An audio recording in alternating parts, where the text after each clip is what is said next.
let's run Python command line switch -m with module name.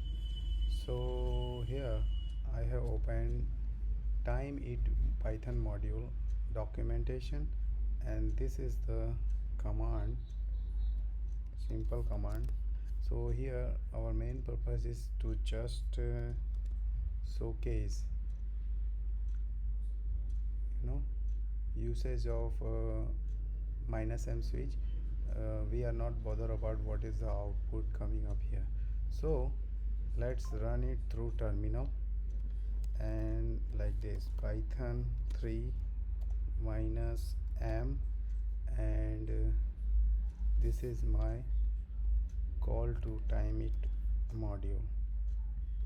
Okay, and if I print it, run it, this will print the same output as similar to here.